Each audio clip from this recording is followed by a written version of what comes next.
Functions of management ತಿಳ್ಕೊಳ್ಳೋಣ. First function of management ಬಂದು planning. Planning ಅಂದ್ರೆ ಏನು? ಡಿಸೈಡಿಂಗ್ ಇನ್ ಅಡ್ವಾನ್ಸ್ ಅಂತ ಹೇಳಿ. ಅಡ್ವಾನ್ಸ್ ಆಗಿ ಡಿಸೈಡ್ ಮಾಡ್ಬೇಕು ಅಂದ್ರೆ ಎರಡು ಕ್ವೆಶನ್ಗೆ ನಾವು ಆನ್ಸರ್ ನ ಫೈಂಡ್ ಔಟ್ ಮಾಡ್ಲೇಬೇಕಾಗುತ್ತೆ. ಆ ಟೂ ಕ್ವೆಶನ್ಸ್ ಯಾವುದು? What is to be done, who is to do. ಏನ್ ಆಗ್ಬೇಕು, ಯಾದ್ ಮಾಡ್ಬೇಕು ಅನ್ನೋ ಕ್ವೆಶನ್ಗೆ ನಾವು ಫಸ್ಟ್ ಏನ್ ಮಾಡ್ಬೇಕು, ಆನ್ಸರ್ ನ ಹುಡ್ಕೋಬೇಕಾಗುತ್ತೆ.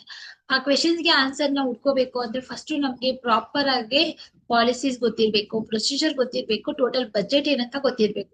ಇಷ್ಟು ಪ್ರಾಪರ್ ಆಗಿ ಗೊತ್ತಿತ್ತು ಅಂತಂದ್ರೆ ಪ್ರಾಪರ್ ಆಗಿ ನಮ್ಮಲ್ಲಿ ಇರುವಂತ ಎಲ್ಲಾ ರಿಸೋರ್ಸಸ್ ನಾವು ಯೂಸ್ ಮಾಡ್ಕೊಬಹುದು and we can avoid confusion, wastage and risk. It is called as planning. Second function of management is organising. Organising ಅಂದ್ರೆ ಏನು? Identification of activities.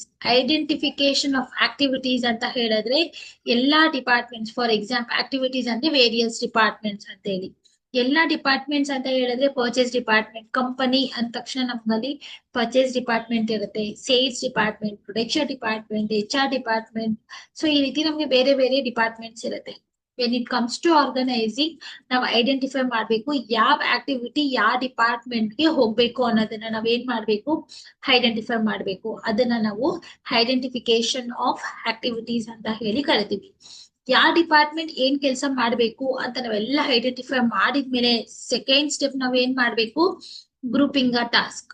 Particular department task ನಾವೇನ್ ಮಾಡ್ಬೇಕಾಗತ್ತೆ, ಇಲ್ಲಿ ಗ್ರೂಪ್ ಮಾಡ್ಬೇಕಾಗತ್ತೆ. ಎಲ್ಲ ಗ್ರೂಪಿಂಗ್ ಆಗಿದ್ಮೇಲೆ we need to assign the duties to and departments. ಒಂದ್ಸಲ duties assign ಆಗಿದ್ಮೇಲೆ ಅವ್ರಿಗೆ ರಿಕ್ವೈರ್ಮೆಂಟ್ಸ್ ಏನೇನಿರುತ್ತೆ and we need to arrange and allocate the resources. Resources ಅಂತ ಹೇಳಿದ್ರೆ ನಮ್ಗೆ ಗೊತ್ತಿರ್ಬೇಕು 4 M's ಅಂತ ಹೇಳಿ: men, machine, material and money. ಇದನ್ನೆಲ್ಲ ಪ್ರಾಪರ್ ಆಗಿ ಅರೇಂಜ್ ಮಾಡಿ ನಾವು ಅಲೋಕೇಟ್ ಮಾಡ್ಕೊಡೋದನ್ನ we call it as arranging and allocating resources. ಅದಾದ್ಮೇಲೆ ಫೈನಲಿ ಏನ್ ಮಾಡ್ತೀವಿ, ಆ ಡಿಪಾರ್ಟ್ಮೆಂಟ್ಗೆ ಅಥಾರಿಟಿ ಮತ್ತೆ ರೆಸ್ಪಾನ್ಸಿಬಿಲಿಟಿ ರಿಲೇಶನ್ಶಿಪ್ ನ ನಾವು ಎಸ್ಟಾಬ್ಲಿಷ್ ಮಾಡಿ ಕೊಡೋದನ್ನ ನಾವೇನಂತ ಕರಿತೀವಿ, ಆರ್ಗನೈಸಿಂಗ್ ಅಂತ ಹೇಳಿ ಕರಿತೀವಿ. Third function, staffing. ಸ್ಟಾಫಿಂಗ್ ಅಂದ್ರೆ ಏನು? Finding right people with right qualification, right time, right place is called as staffing. ನಾವು ಎಂಪ್ಲಾಯೀಸ್ ನ ನಾವು ಅಪಾಯಿಂಟ್ ಮಾಡ್ಕೊಳ್ಳೋಕ್ ಮುಂಚೆ ಒಂದಷ್ಟು ನಾವು ಹೋಮ್ವರ್ಕ್ಸ್ ಮಾಡ್ಬೇಕಾಗತ್ತೆ. ಸ್ಟಾಫ್ ಆರ್ಗನೈಸೇಷನ್ ಅಲ್ಲಿ ಜಾಸ್ತಿ ಆದ್ರೂ ಪ್ರಾಬ್ಲಮ್ ಆಗುತ್ತೆ, ಸ್ಟಾಫ್ ಆರ್ಗನೈಸೇಷನ್ ಅಲ್ಲಿ ಕಮ್ಮಿ ಇದ್ರೂ ಪ್ರಾಬ್ಲಮ್ ಆಗುತ್ತೆ. ಹಾಗಾಗಿ ಎಂಪ್ಲಾಯೀಸ್ ನ ಅಪಾಯಿಂಟ್ ಮಾಡ್ಕೊಳ್ಳೋಕ್ ಮುಂಚೆ ನಾವ್ ಏನ್ ಮಾಡ್ಬೇಕು, ಮ್ಯಾನ್ ಪವರ್ ಪ್ಲಾನಿಂಗ್ ಮಾಡ್ಕೋಬೇಕು. ಎಷ್ಟು ಜನ ಎಂಪ್ಲಾಯೀಸ್ ಬೇಕು, ಅವ್ರ ಕ್ವಾಲಿಫಿಕೇಶನ್, ಎಕ್ಸ್ಪೀರಿಯನ್ಸ್, ಯಾವ್ಯಾವ ಫೀಲ್ಡ್ ಅಲ್ಲಿ ಅವ್ರಿಗೆ ಇಂಟ್ರೆಸ್ಟ್ ಇರ್ಬೇಕು, ಎಲ್ಲ ನಾವ್ ಏನ್ ಮಾಡ್ಬೇಕು, ಫಸ್ಟ್ ಸ್ಟೆಪ್ ನ ನಾವು ಪ್ಲಾನ್ ಮಾಡ್ಕೋಬೇಕು. ಅದನ್ನ ನಾವೇನಂತ ಕರಿತೀವಿ, ಮ್ಯಾನ್ ಪವರ್ ಪ್ಲಾನಿಂಗ್ ಅಂತ ಹೇಳಿ ಕರಿತೀವಿ. ಸೊ ಪ್ಲಾನಿಂಗ್ ಆಗಿದ್ಮೇಲೆ ನಾವೇನ್ ಮಾಡ್ಬೇಕು, ರೆಕ್ಯೂಟ್ ಮಾಡ್ಬೇಕು. ರೆಕ್ಯೂಟ್ ಅಂದ್ರೆ ಏನು? Motivating candidates to apply for the job is called as recruitment. For example ನಾವ್ ನೋಡ್ತಿರ್ತೀವಿ ಟಿವಿನಲ್ಲಿ, ಒಂದಷ್ಟು ಕಡೆ ಪೋಸ್ಟರ್ಸ್ ನಲ್ಲಿ ಎಲ್ಲ ನಮ್ಗೆ ಆಡ್ ಬರ್ತಾ ಇರತ್ತೆ. ಆ ಕಂಪನಿನಲ್ಲಿ ವೇಕೆನ್ಸಿ ಖಾಲಿ ಇದೆ, ವಿತ್ ಇನ್ ಸ್ಪೆಸಿಫೈಡ್ ಸ್ಯಾಲರಿ ಇರ್ಬೋದು, ಎಕ್ಸ್ಟ್ರಾ ಬೆನಿಫಿಟ್ಸ್ ಇರ್ಬೋದು, ಅಡ್ವರ್ಟೈಸ್ಮೆಂಟ್ಸ್ ಕೊಟ್ಟಿರ್ತಾರೆ. ಅದನ್ನ ನೋಡಿ ಮೋಟಿವೇಟ್ ಆಗಿ ಅವರು ಕೆಲ್ಸಕ್ಕೆ ಅಪ್ಲೈ ಮಾಡೋದನ್ನ ನಾವೇನಂತ ಕರಿತೀವಿ, ರೆಕ್ರೂಟ್ಮೆಂಟ್ ಅಂತ ಹೇಳಿ ಕರಿತೀವಿ. ನಾವೇನ್ ರೆಸ್ಯೂಮ್ಸ್ ನ ಕಲೆಕ್ಟ್ ಮಾಡಿರ್ತೀವಿ ರೆಕ್ರೂಟ್ಮೆಂಟ್ ಸ್ಟೇಜ್ ಅಲ್ಲಿ, ಅದ್ರಲ್ಲಿ ನಮ್ ಕಂಪನಿಗೆ ಸೂಟ್ ಆಗುವಂತ ರೆಸ್ಯೂಮ್ಸ್ ನ ನಾವೇನ್ ಮಾಡ್ತೀವಿ, ಸೆಲೆಕ್ಟ್ ಮಾಡ್ಕೋತೀವಿ. ಸೆಲೆಕ್ಟ್ ಆಗಿದ್ಮೇಲೆ ನಾವೇನ್ ಮಾಡ್ತೀವಿ, ಅವ್ರಿಗೆ ಜಾಬ್ ಆಫರ್ ನ ಕೊಡೋದನ್ನ ನಾವು ಪ್ಲೇಸ್ಮೆಂಟ್ ಅಂತ ಹೇಳಿ ಕರಿತೀವಿ. ಒಂದ್ಸಲ ಅವ್ರಿಗೆ ಕೆಲಸ ಕೊಟ್ಟಿದ್ಮೇಲೆ ನಾವೇನ್ ಮಾಡ್ಬೇಕು, ಟ್ರೈನಿಂಗ್ ಕೊಡ್ಬೇಕು. Even though they are experience, 1 round of training ಕೊಟ್ಟಾಗ ಏನಾಗುತ್ತೆ, ಅವ್ರಿಗೆ ಕ್ಲಾರಿಟಿ ಇರುತ್ತೆ, ಅವ್ರ ರೆಸ್ಪಾನ್ಸಿಬಿಲಿಟೀಸ್, ನೇಚರ್ ಆಫ್ ವರ್ಕ್ ಎಲ್ಲ ಅವ್ರಿಗೆ ಅರ್ಥ ಆಗೋದ್ರಿಂದ ಅವ್ರಿಗೆ ತುಂಬಾ ಕನ್ವೀನಿಯಂಟ್ ಆಗಿ ಅವ್ರ ಕೆಲಸ ಮಾಡೋದಕ್ಕೆ ಅವ್ರಿಗೆ ಐಡಿಯಾ ಬರುತ್ತೆ. ಸೊ ಯಾವಾಗ ಅವರೆಲ್ಲ ತಿಳ್ಕೊಂತಾರೆ, that leads to development of skill of an new employee ಆಗುತ್ತೆ. ಸೊ ಅವ್ರು ಮಾಡೋ ಕೆಲ್ಸಕ್ಕೆ ತಕ್ಕಂತೆ ನಾವ್ ಏನ್ ಮಾಡ್ಬೇಕು, ರೆಮ್ಯುನರೇಷನ್ ಸಹ ಪೇ ಮಾಡ್ಬೇಕಾಗತ್ತೆ. ಪರ್ಫಾರ್ಮೆನ್ಸ್ ಅಪ್ರೈಸಲ್ ಅಂತ ಹೇಳಿದ್ರೆ ಹೊಸ ಎಂಪ್ಲಾಯಿ ಆರ್ಗನೈಸೇಷನ್ಗೆ ಅಪಾಯಿಂಟ್ ಆಗಿದ್ಮೇಲೆ ಅವ್ರು ಏನ್ ಕೆಲಸ ಮಾಡ್ತಾರೆ, ಅವ್ರ ಪರ್ಫಾರ್ಮೆನ್ಸ್ ನ ನಾವು ಇವ್ಯಾಲ್ಯೂಯೇಟ್ ಮಾಡ್ತೀವಿ.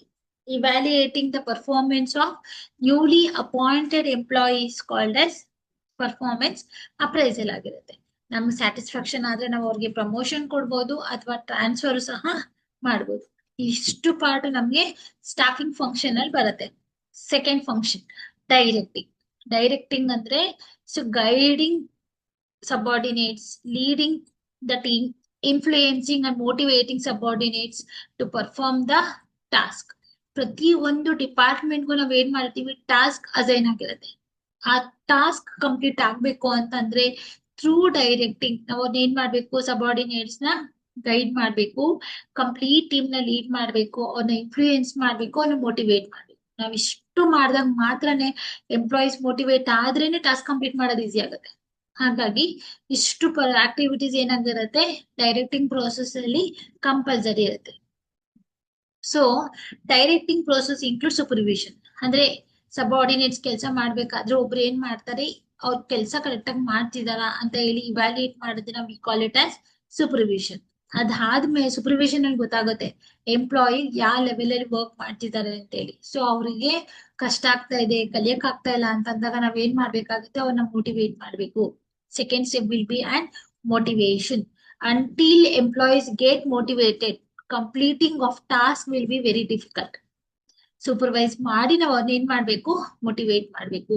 ಸೂಪರ್ವೈಸ್ ಮಾಡಿ ಅವ್ರನ್ನ ಮೋಟಿವೇಟ್ ಮಾಡೋ ಕೆಪಾಸಿಟಿ ಇರುವಂತವ್ರನ್ನ ನಾವೇನಂತ ಕರಿತೀವಿ, ಲೀಡರ್ಸ್ ಅಂತ ಹೇಳಿ ಕರಿತೀವಿ. ಲೀಡರ್ಸ್ ಏನ್ ಮಾಡ್ಬೇಕು, ಪ್ರಾಪರ್ ಕಮ್ಯುನಿಕೇಶನ್ ನ ಬಿಲ್ಡ್ ಮಾಡ್ಕೋಬೇಕು. ಸುಪೀರಿಯರ್ಸ್ ಮಧ್ಯದಲ್ಲೂ ಮತ್ತೆ ಸಬಾರ್ಡಿನೇಟ್ಸ್ ಮಧ್ಯದಲ್ಲಿ ಪ್ರಾಪರ್ ಕಮ್ಯುನಿಕೇಶನ್ ಇತ್ತು ಅಂದ್ರೆ ಟಾಸ್ಕ್ ಕಂಪ್ಲೀಟ್ ಮಾಡೋದು ಏನಾಗುತ್ತೆ, ಈಸಿ ಆಗುತ್ತೆ. ನೆಕ್ಸ್ಟ್ ಲಾಸ್ಟ್ ಒನ್ ಬಂದು ಕಂಟ್ರೋಲಿಂಗ್. ಕಂಟ್ರೋಲಿಂಗ್ ಅಂದ್ರೆ ಏನು, monitoring organisational performance. Organisational performance ನಾವ್ ಏನ್ ಮಾಡ್ಬೇಕು, ಚೆಕ್ ಮಾಡೋದನ್ನ we call it as controlling. ಅದನ್ನ ಹೇಗ್ ಕಂಟ್ರೋಲ್ ಮಾಡ್ತೀವಿ, ಅಲ್ಲಿ ಒಂದಷ್ಟು ಸ್ಟೆಪ್ಸ್ ಇದೆ. ಸ್ಟೆಪ್ ನಂಬರ್ 1 ಅಲ್ಲಿ we need to establish standards of performance. Standard of performance ಅಂದ್ರೆ ಟಾಪ್ ಮ್ಯಾನೇಜ್ಮೆಂಟ್ ಡಿಸೈಡ್ ಮಾಡ್ತಾರೆ ನಮ್ ಆರ್ಗನೈಸೇಷನ್ ಅಲ್ಲಿ ವರ್ಕ್ ಹೀಗೆ ಆಗ್ಬೇಕು ಅಂತ ಟಾಪ್ ಮ್ಯಾನೇಜ್ಮೆಂಟ್ ಏನ್ ಡಿಸೈಡ್ ಮಾಡ್ತಾರೆ, that is called as an standard performance. Second part ಬಂದಾಗ measuring actual performance. Measuring actual ಅಂದ್ರೆ the performance which has been executed by and subordinates. Standard fix ಮಾಡಿರ್ತಾರೆ ಟಾಪ್ ಲೆವೆಲ್ ಅವ್ರು set ಮಾಡಿರೋದ್ನ execute ಮಾಡೋದು ಯಾರು, subordinates. Subordinates ಮಾಡಿರುವಂತ performance ನ evaluate ಮಾಡೋದನ್ನ ನಾವೇನಂತ ಕರಿತೀವಿ, ಮೆಷರಿಂಗ್ ಆಕ್ಚುಯಲ್ ಪರ್ಫಾರ್ಮೆನ್ಸ್ ಅಂತ ಹೇಳಿ ಕರಿತೀವಿ. ಥರ್ಡ್ ಸ್ಟೆಪ್ ಅಲ್ಲಿ ಏನ್ ಮಾಡ್ತೀವಿ, ಫಸ್ಟ್ ಸೆಕೆಂಡ್ ಎರಡನ್ನ ಕಂಪೇರ್ ಮಾಡ್ತೀವಿ. ಕಂಪೇರ್ ಆಕ್ಚುಯಲ್ ಅಂದ್ರೆ ಸಬಾರ್ಡಿನೇಟ್ಸ್ ಪರ್ಫಾರ್ಮ್ ಮಾಡಿರೋದು, ಸ್ಟ್ಯಾಂಡರ್ಡ್ ಅಂದ್ರೆ ಟಾಪ್ ಮ್ಯಾನೇಜ್ಮೆಂಟ್ ಡಿಸೈಡ್ ಮಾಡಿರೋದು. ಸೊ ಈಗ ಎರಡನ್ನೂ ನಾವೇನ್ ಮಾಡ್ತೀವಿ, ಕಂಪೇರ್ ಮಾಡ್ತೀವಿ. ಕಂಪೇರ್ ಮಾಡಿದಾಗ ಏನಾದ್ರೂ ಒಂದ್ ಪ್ರಾಬ್ಲಮ್ ಅಲ್ಲಿತ್ತು ಅಂತಂದ್ರೆ ಫೈಂಡಿಂಗ್ ಔಟ್ ಡಿವಿಯೇಷನ್ ಅಂದ್ರೆ ಐಡೆಂಟಿಫೈಯಿಂಗ್ ದ ಪ್ರಾಬ್ಲಮ್ಸ್ ಅಂತ ಹೇಳಿ. ಎರಡು ಕಂಪೇರ್ ಮಾಡಿದಾಗ ಗೊತ್ತಾಗುತ್ತೆ ಏನ್ ತಪ್ಪಾಗಿದೆ, ಸ್ಟ್ಯಾಂಡರ್ಡ್ ಪರ್ಫಾರ್ಮೆನ್ಸ್ ಇಂದ ತಪ್ಪು ಆಗಿದ್ಯೋ, ಆಕ್ಚುಯಲ್ ಪರ್ಫಾರ್ಮೆನ್ಸ್ ತಪ್ಪಾಗಿದ್ಯೋ ಅನ್ನೋದು ನಮ್ಗೆ ಅವಾಗ ಗೊತ್ತಾಗುತ್ತೆ. ಫೈಂಡಿಂಗ್ ಔಟ್ ಡಿವಿಯೇಷನ್ ಅಂದ್ರೆ ಪ್ರಾಬ್ಲಮ್.